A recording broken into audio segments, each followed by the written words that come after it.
有名なフォトウォーカー、大阪のこの西成八福神に来てくれました。これ見てね、よろしく。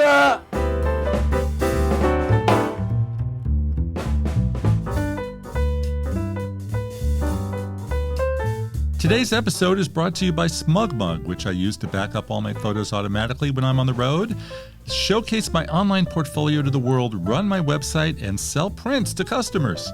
SmugMug has better terms and rates than iCloud, Google, or Amazon, and there's a free 2-week trial at smugmug.com. Give it a try. We are where else but Japan, not Tokyo, but Osaka. This is Japan's second largest city. It's electric, it's live, it's going to be the home base of the 2025 World Expo. It's considered one of the great spots in the world for street food and of course street photography. We're going to be checking out some of the best photo spots in Osaka, including the historic castle, and we're going to be the street food, of course, and we're going to be up in the skies looking down at the city of Osaka. I'll show you where to go for that. And then stay tuned for part 2, where we're going to meet up with my friend Matt Kaufman from Osaka.com, who's going to show us some of the great back roads, off the beaten path areas of Osaka. Definitely go to Dotonbori, definitely go to Shinsekai, Osaka Castle. Go there, knock yourself out, have a great time, and then come here. As always, I'm running around town shooting this episode on mobile phones using the same technology that you guys are probably using, so you don't need to go out and buy fancy gear to play along. Well, I'll tell you real quick about Osaka. It's in the Kansai region, which is home to the historic city of Kyoto, which is home to the port city of Kobe, and of course, electric Osaka. Let's begin this photo walk by checking out the food scene, which is right down this way. So come join me. The heart of the street food district is right on the other side of that big bridge, and it's a Times Square-like jam to the rafters experience of sensory overload. You've got the giant-sized animated crabs and octopus clowns and lots to keep your eyes busy. Food-wise, the two big attractions here are takoyaki, which is a fried octopus ball, and okonomiyaki, a pancake-like delicacy that's topped with fish or meat. Photo-wise, have fun taking snaps of people. Street Photography 101, right? Speaking of photos, the image that most people come here to get is on that big bridge in the center of the district with the Glico Running Man directly behind you. Now, Glico is the Japanese candy maker best known for Pocky chocolate treats, and that sign has been a staple of the area since 1935. For myself, I prefer just taking photos of people being silly for their selfies. The best place to be for the shot, anywhere on the bridge where you can find a spot.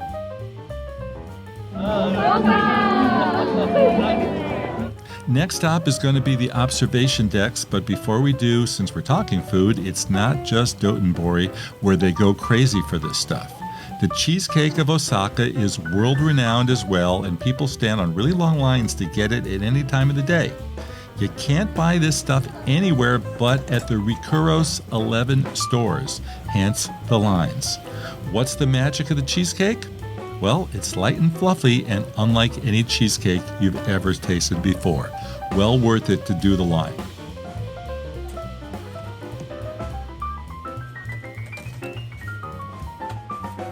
Osaka is a city of nearly 3 million people, and for our photo walk, we're going to have to take the train around town because things are pretty spread out. Here we go. All right, I promised you some pretty cool views. Let's go to stop number 1 and check out the view of Osaka from way up there as high as they'll let us go. The Umeda Sky Building is in the heart of Osaka near the main Osaka JR station stop, which is where you connect to get trains to other parts of the city. It also happens to be across the way from the largest camera store in the city, Yodobashi. Just saying.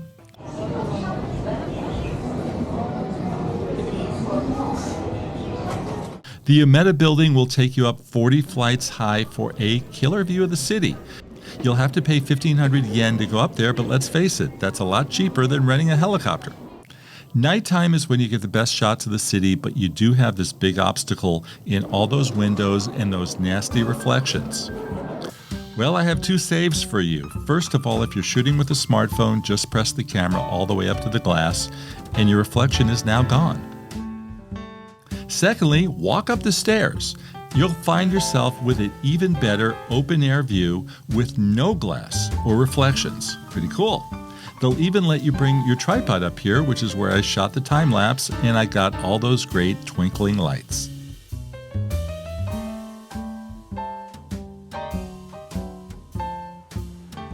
The other great overhead shot is in another section of town at the Harukas building, which has an even higher view. Let's go inside and take a look.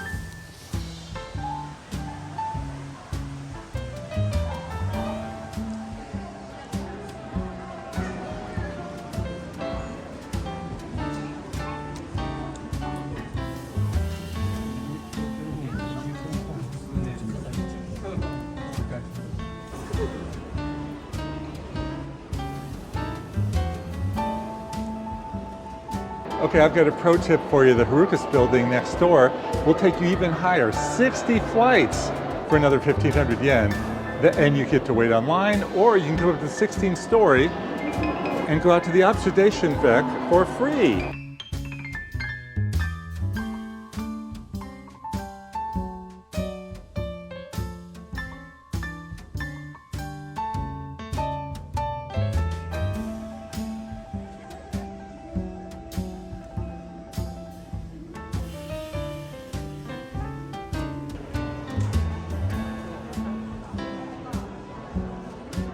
And if you have a choice between day or night, definitely go for night, because that's when the city view is most impressive.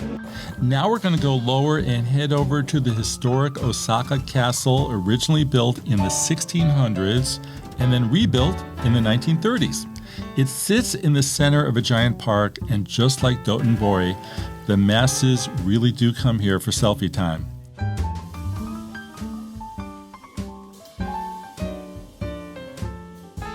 Getting a good shot of the castle, it's a toughie with so many people out there, but the website Walk Over the World recommends getting it from outside the castle moat with the reflection of the castle in the water. If you don't get there and you're standing right in front, well, I got an idea for you too. Well, as you can see, it's kind of hard to get a really great shot of the castle with lots of people, as always. Be here early, there's crowds everywhere. And if you have a telephoto lens on your smartphone, that might go a long way for zooming in on some of the details, like the beautiful gold up there. Aside from that, I would just raise your phone up a little bit and do the best you can. Now, if you type Osaka photos into Google, the top two images will be Dotonbori and the castle. You might occasionally also see this one, the Tower of the Sun statue, which was originally built for the 1970 World's Fair in Osaka. With the World's Fair coming back in 2025, you might start seeing more of it. To visit is a trek into the suburbs, but the old fairgrounds is now a beautiful park, and if you time it right, you could see lots of sakura trees in the spring. For more from Osaka and great people photography while traveling, stay tuned for part 2. Hold up.